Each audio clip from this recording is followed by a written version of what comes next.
প্রিয় অষ্টম শ্রেণীর শিক্ষার্থীরা, শুভেচ্ছা নিও। আজকে আমি তোমাদের বাংলাদেশ ও বিশ্ব পরিচয় বিষয়ের নতুন বই থেকে দ্বিতীয় অধ্যায় এর 17 পৃষ্ঠার কাজ সমাধান করে দেব। প্রথমে তোমাদের বলবো, যারা আমার চ্যানেলটি সাবস্ক্রাইব করো নাই তারা আমার চ্যানেলটি সাবস্ক্রাইব করবে এবং আমার সাথে থাকবে। তাহলে চলো আমরা ক্লাস শুরু করি। দ্বিতীয় অধ্যায়, পৃষ্ঠা নং 17, কাজ। বাংলাদেশের জাতীয় জাদুঘরের সংরক্ষিত প্রত্ন নিদর্শনগুলোর তালিকা তৈরি করো।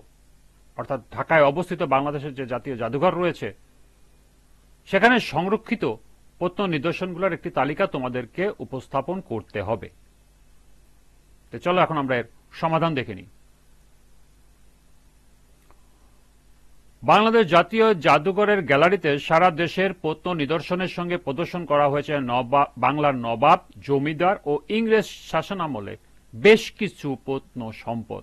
বাংলাদেশ জাতীয় জাদুঘরের সংরক্ষিত উল্লেখযোগ্য প্রত্ন নিদর্শনগুলোর তালিকা নিম্নে উপস্থাপন করা হলো। 1 নম্বর আছে দিনাজপুরের মহারাজার ব্যবহার করা দ্রব্য ও হাতির দাঁতের কারুকাজ করা শিল্প দ্রব্য। 2 নম্বর আছে বলধার জমিদার নরেন্দ্র নারায়ণ রায় চৌধুরীর সংগ্রহ থেকে আনা পোশাক, হাতির দাঁতের নানা কারুকাজ করা দ্রব্য ও ঢাল তলোয়ার। 3 নম্বরে আছে নাটোরের দীঘাপতিয়ার জমিদারের ব্যবহার করা দ্রব্য, পোশাক, ঢাল তলোয়ার ও সিংহাসন।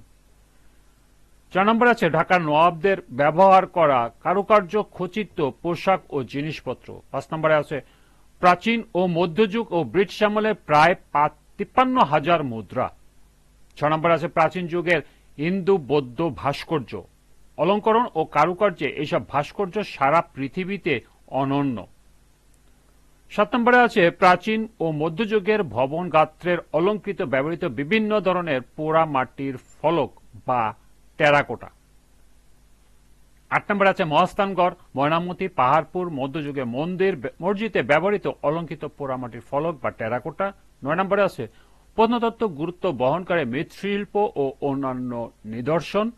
10 নম্বরে আছে পাথরের তৈরি ভাস্কর্য ও শিল্প স্থাপত্য শিল্পের নিদর্শন।